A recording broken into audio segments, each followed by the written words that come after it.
I think we are ready for our first speaker. So exciting. Awesome. Okay, so we are excited to open this conversation with Ana Valdez, the CEO, president of the Latino Donor Collaborative, who's here with us today. Very dear friend, amazing Latina powerhouse that continues to influence and share the numbers because we need to start with the numbers, right? To be able to know where do we stand and how do we move forward, we need to know because data is power, information is power. So Anna, kick us off Thank today. you. Thank you, dear Ileana and Sandra, for having me. It is such an honor. You both know that I'm a humongous fan of what you do. United Latinas was so needed, and you came to really illuminate us all. And so it's an honor to be here. I know that everybody that is in the audience agrees with me, and I'm grateful. I'm grateful to be here, and I'm grateful for everything that you do. So yeah, you want to talk about numbers? You know that I'm the chief nerd per excellence. So I'm happy. I'm happy to share that with you all. Absolutely. And especially because you just released several reports as every year and you're confirming information that we've started to see the trends as well. So take us away, illuminate the path. Absolutely. Well, to start with, I think I will give you the updates of the numbers, which is really, I'm really excited. And I also want to tell you about this new report that we did, the first one of its kind. So anyway, lots of things to share. To start with, we continue driving the growth in this country, and I'm gonna tell you why. According to all of our research, and I'm going to give you a little briefing of all of our reports together, right? But I'm going to start with the Latino GDP, which tells us the numbers, right? What we are doing, not that, nobody's saying, nobody's like, witnessing. No, we're talking about official numbers from the United States government at all levels. So according to the latest report, Latinos GDP produced in the United States grew 14% to $3.6 trillion. And the $1 trillion are important because that would make us the fifth largest economy in the world if we Latinos in the US were a country by ourselves. And what does that mean? That only the United States overall, China, second place, third place, Germany, fourth place, Japan, fifth place would be the Latino GDP.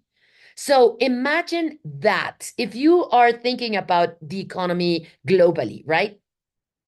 Latinos in the United States are producing more than the whole country of Germany, the whole country of England, the whole country of France, Russia, Canada, Brazil, you name it.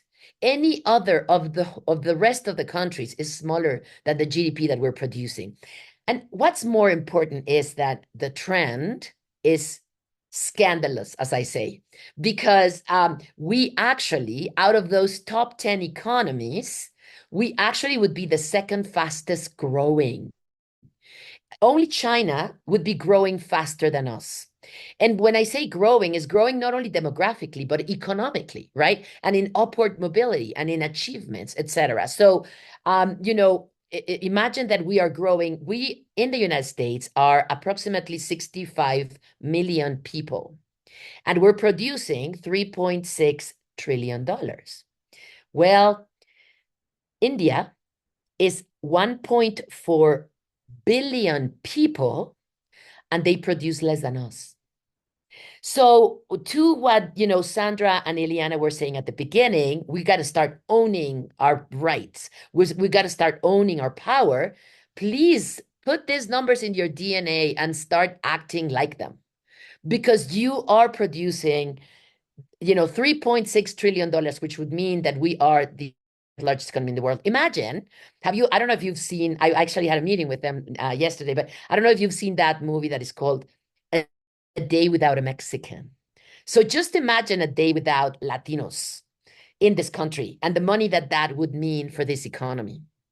So that's really, really, really important. And the greatest thing, as I said before, is that the growth doesn't come only from demographics. And by the way, it doesn't come from immigration, because starting 2007, given the, very harsh, deportation movement, but also the economic crisis, Latinos actually are not really the largest immigrant community to the United States. It's basically Asians are the largest immigrant community in the United States starting 2007, and other countries, but Latin America is not. So this growth actually is coming, first of all, from kids being born in the United States. So imagine that next generation of Latinos is American, they speak English as their first language, and they don't have to deal with the problems that their parents had to deal with. So imagine if the parents build the fifth largest economy in the world, imagine what their kids will do. It's crazy. So that's very important. But the second part also is that growth in numbers of dollars is coming from upward mobility, because we are the largest entrepreneurs, the community that builds at least 52% every year of all the new businesses, right? We also are the biggest, home buyers of new homes in this country. Even though we're only 20, well, not only, but we're 20% of the population in this country, we're buying more than 55% of all the new homes. So that tells you how Latinos are really climbing the ladder of economic achievement. And so, imagine that somebody came to your business. Most of you are business owners in this group. Imagine that somebody came to you and said, I'm going to bring you some information that will actually get you access to the community that is actually producing not only, so much in GDP, but also consuming more than 25% of all the new products. Crazy, right? So these numbers are important, that you spread the word, that you own them, that you actually really make them part of all your conversations, because these numbers are meant to do growth, not only for us Latinos and Latinas, obviously in this chat, but for every American. When we grow, we bring everybody along. We grow the pie, right? You know that, Ileana, because you've experienced that many times. Absolutely. And I think it's really important, all the numbers that you shared, because I've heard them in many, many forums, but the amount of people that we really know these numbers still is very, like, I don't think we get to 1,000 people that know these numbers, right? And Well, these numbers are, well, I don't know, but my point is, all of us here need to know these numbers and the implications of how we can use these numbers to then move forward, right? yeah, Especially what you're saying for our kids to be able to understand the power of their purse, the power of their purchasing power, and of owning, their worth. So as from a youth perspective, and from, you talk in a lot of different forums, in a lot of different spaces, in a lot of different industries, like, yeah. how are you seeing the needle moving, and what can we all do here so that next year things will Absolutely. start to move, like, really forward? Absolutely. Well, first of all, I think, we are moving fast. I mean, you've heard probably the report that we did with the Society of Latino Engineers, right? In 2010, 4% of all the students of engineering were Latinos. In 2021, 16%.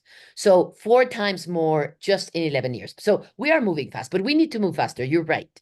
And that's what I was talking about, this latest report, that we are so happy. So it came from, exactly, we saw that these kids were graduating in record numbers, and like, how can some community just, grow 4 times in 11 years?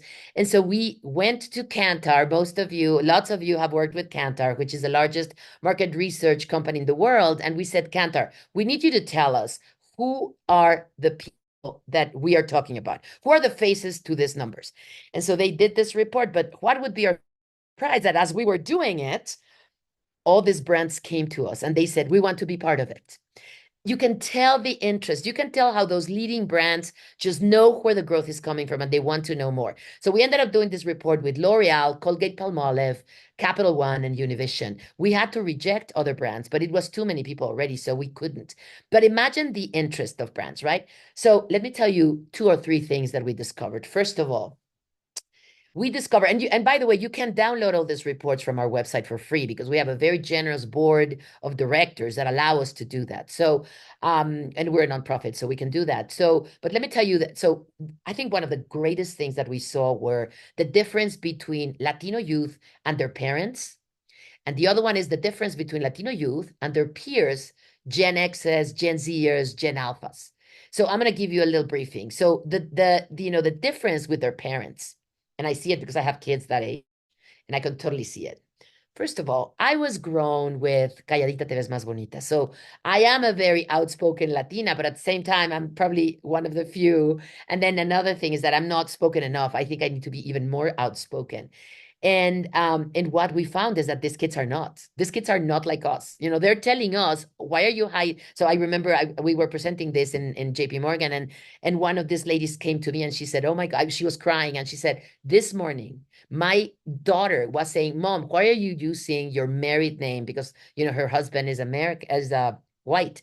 Said, why are you using your maiden, the name of my dad, if you can use yours, and you should be very proud, Garcia. And she said, what the numbers that you're saying, we're seeing it, and it's true. Like, they are very proud, they are very outspoken, they know the space that their parents have earned in this world, and they claim it. And they're unapologetically Latinos, you know, 200ers, like we call it, you know, 100% American and 100% Latinos, and they never have to choose. They believe nobody has to choose. And that's something that is really powerful that we found all over and over again. I'm going to give you an example. So, you know, we were all, it's like la cámaras de Gesell of the old times. Now it's like on Zoom. And so all the brands were looking, and there was this interviewer from Cantor talking to a kid. He was 18 years old, kind of on the underserved side, and he is going to college. And so he said, I need a computer. And the interviewer said, what kind of computer? And he's going to buy an Apple. And the interviewer said, why an Apple? Apple is such an expensive brand.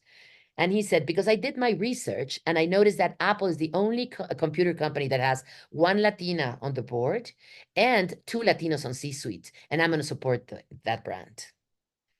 And I We think that's literally, very important. Yes. right?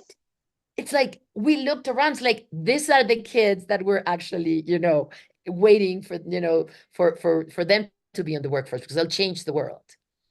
And you're absolutely right. We need to be very intentional about the things that we do, about the brands that we purchase, about the places that we go to, or the people that we support, because they can make a difference not only in the moment for us, but also, to your point, like moving forward because of the efforts that they're doing, and that they're also being intentional in helping the community. So this is like, when we help each other, magic can happen. But Yeah. we need to make that effort of doing our research, or of looking out for who is really walking the talk, because not everybody is walking the talk. And I as we agree. get to, you know, very close to certain important decisions that we all have to make in a couple of weeks, I think that is part of also recognizing these own our worth, right? Own our worth in the power of our vote, own our worth in the power of everything that we do as of today. Like I said at the beginning, today we have the power to choose. So, what's Yeah. next, Anna? What can we look forward So to? absolutely. So we are going, so this, as I said, that this probably has been one of the happiest surprises of this year for us, right? First of all, the greatest thing was that we dedicated the whole year to kids, to our young Latinos. And then every result that we find is fascinating. And so we plan on continuing doing this. We're actually going to work with the brands, not only these brands, but other brands, but mainly these brands it was amazing. I mean, you really understand how L'Oreal and all those other brands are, you know, first in the world because they do know what they're doing. And so we want to, you know, guide them. We want to be guided by them too, because they know they invest millions of dollars in research. So that's next for us. And we want to bring you, you know, next year, we want to bring to you and to your audience all these numbers as to how to use this, right? So, for example, we've noticing that in this difference that I told you about, which is like, how are Latinos different now from other Gen Alphas or Gen Zers? Latinos want to do very well. And the reason why we're seeing these Latinos so powerful is because they have the best of both worlds. They are not your typical first generation that gets a little comfortable, a little less ambitious, a little bit, more, I don't want to say it, but like comfortable. Let's leave it there. No, these kids are not. Our youth has been, unfortunately, subjected to many things, the rhetoric, the negativity, the stereotyping, even some political camp, people, just really saying horrible things about the parents of these kids, right? The immigrants that came here and threatening them, et cetera, et cetera. So they are actually they have the best of both worlds. They have the motivation of the parents. They have the motivation of making their parents' sacrifice worth it, but they also have all these tools, English, confidence, this generation where they saw the George Floyd movement, where they've seen a lot of other things that have inspired them and empowered them. So we're going to actually, and I cannot release this incredible project that we have for next year, but we're going to continue working with them. We're going to tell you even more on how to actionate, and how to really, make decisions, implement this knowledge. And we're just very thrilled to be discovering this cohort. We are thrilled with the interest on this cohort, and we can't wait to share more for next year. Oh, wait, I need to tell you something. If we all want to change that narrative, those stereotypes, that rhetoric, we have to activate, to raise our voice with media. Because another one of our reports measures the participation of Latinos in English media, and it continues being very, very low. Only 3% of all the leading roles in media are Latinos, and half of them are negative. Half of them are Narcos and Queen of the South and Mayans MC and Griselda and all these horrible portrayals. You know what? It's okay to tell those stories when you have other stories also, but it's not okay to tell only those stories. The Menendez brothers, the fifth version of the Menendez brothers, right? I mean, there's no reason for that. Each one of us in this talk, each one of you in the audience have a story that should be told on TV and on film. Why? Because other communities have their stories being told in all the spectrum of society, except us. So if we want to change that, if we want the power of our voice, if we want to change the rhetoric, if we want to unite into one narrative, which is the narrative that I just told you with numbers, which is the real narrative, we need to use our power, the power of our voice, the power of our letters, the power of our purse when you and your pocket when you actually are going to buy a brand that represents you or not, right? There's actually, I'm not going to say brands, but there are brands that actually do that fabulously, and there are others that are horrible. We're invisible basically for them, but they love our money though. We buy 20% of their product, but they just don't have us. We're good for our money, but we're not good for the photo, right? So we need to make them know, and we need know with letters. We need to make them know with the power of our purse. Again, don't buy those brands. Just don't buy them. Like the kid from the Apple, decision making, right?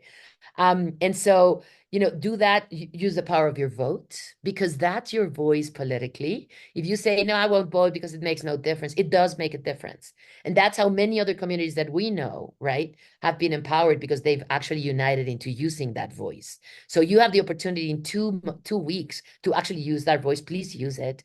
Encourage your parents and your family and your kids to use it, because it is extremely important. We're releasing a report on how Latinos have changed the vote in the last 40 years, and media does not cover it.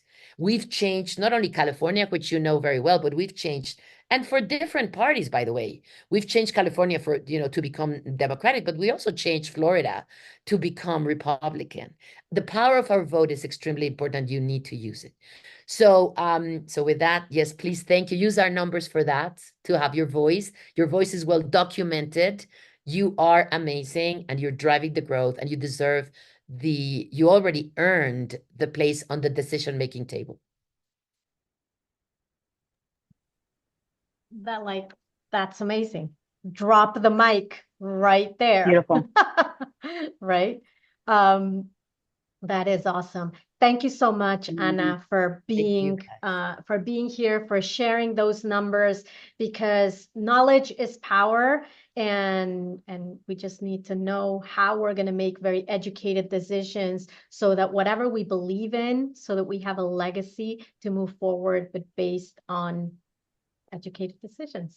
So thank you so Thank you much, so Ana. I much. love Thanks it. so much for Thank having you me. so much, Anna. Again, to your audience, please go to latinodonorcollaborative.org, download all of our reports. We also have infographics that just summarize all this information. So you don't have to read the whole report. They're big, they're long, they're very good and very reliable, but they're big. So please do that. And we actually started a new campaign for young people to know these numbers, and it's called Elevate Latinos. Please encourage yourselves, please follow us, but also encourage your kids, all the young people around you, to just learn the facts and again, incorporate it into everything that you do. And thanks again to both of you, Ileana and Sandra, for everything that you do.